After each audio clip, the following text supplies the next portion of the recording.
Sveikuoliai jaunuoliai, aš esu Martynas Šnioka, kas manęs nežino, aš esu parašiutininkas, šokinėju iš lėktuvo ir nuo visokiausių kitokių įdomių objektų, taip pat esu tatuiruočių meistras ir taip pat pišau ant sienų.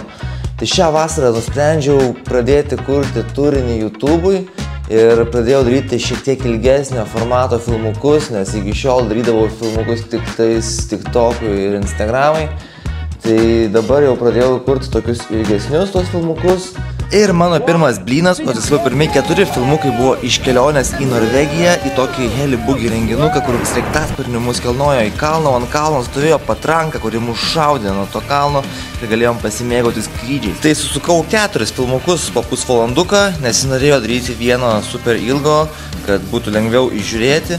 Ir jie iš tikrųjų yra vienas paskui kitą sekantis, tai reikėtų žiūrėti juos iš eilės. Ir visuose šituose filmukuose tiesiog rodau ir bandau supažindinti su base jumpo šuoliais, kuo jie skiriasi nuo skydaivo, visokios techninius dalykėlius, papasakoti žmonėm, kuriem galbūt būtų netgi įdomu tuo užsiimti patiems. Kitas vasaros projektas buvo tikrai labai išskirtinis ir to tikrai dar niekur nebūsite matę. Su masėm, su draugais iššokti iš eglės. Tai filmuke parodau, papasakoju viską iš pradžių, kaip atvažiavom, viską pasiruošėm, įsirengėm ir kaip atlikom tuos šuolius, tai padarėm 3, visų mūsų šuoliai nufilmuoti, įamžinti ir parodyti. Filmuke bandau parodyti ne tik patį faktą, kad nušokome ant tos eglės, bet ir visas emocijas perteikti, kaip tenais ruošėmės, kiek tai kainavo nervų, jėgų, pastangų ir kiek emocijų tai sukėlė po to. Kita vasaros kelionė buvo į Italiją, į Vector Fest parašiutininkų festivalį. Tai yra vienas didžiausių pasaulyje parašiutininkų festivalių ir mes važiavom su visa krūva lietuvių tenais ir susukau filmuką būtent apie šuolius iš lėktuvo. Šita kelionė sutilpo į 2 filmukus, kuriuose pasakoju ne tik apie parašiutizmo subtilybės, skridimo niuansus ir technikas, bet ir apie tai, kaip tapti parašiutininku, nuo ko viskas prasideda ir ką reikėtų daryti, kad tu galėtum prisijungti į mūsų kompaniją. 8.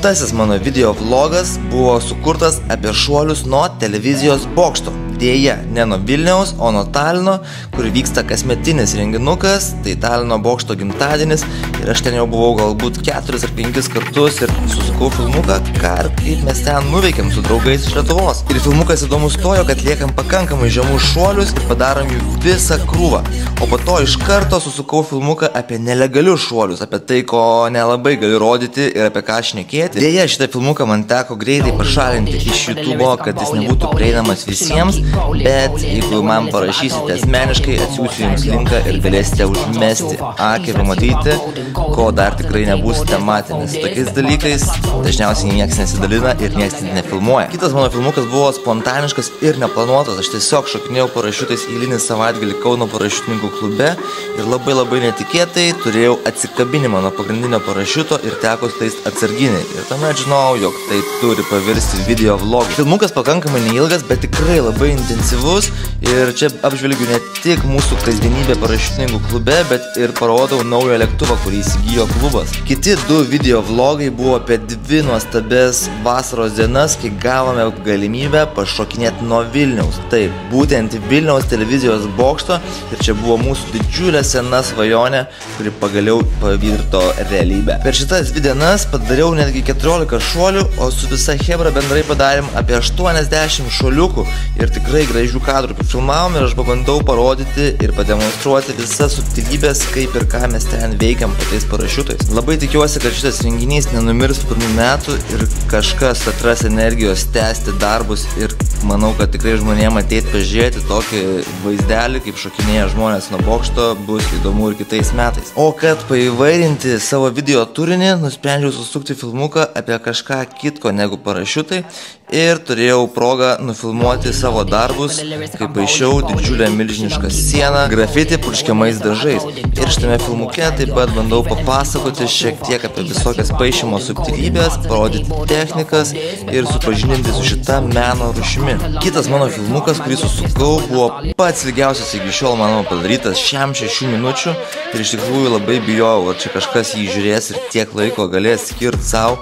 pažiūrėti parašiutus, bet esu labai patenkintas, kad surinkau tiek daug peržiūrų, tiek jūsų dėmesio ir tikrai galėjau detaliai ir subtiliai papasakoti iš kelių skirtingų perspektyvų apie šuolius parašiutų Dolomituose, kaip kilnojamės sraigtasparniu į didžiulius kalnus ir kaip atlikome šuolius, kurie tikrai gniaužia kvapą. Šitame videose papasakoju detaliau ir daugiau apie pačius kostiumus, su kuriais mes šokinėjom, kuo skiriasi wingsuitas nuo tracksuito ir leidžiasi į tokias detalės, kad būtų aišku paprastam mirtingajam, kuris tuo neužsiema, bet galbūt kada nors ir bandys šitą veiklą.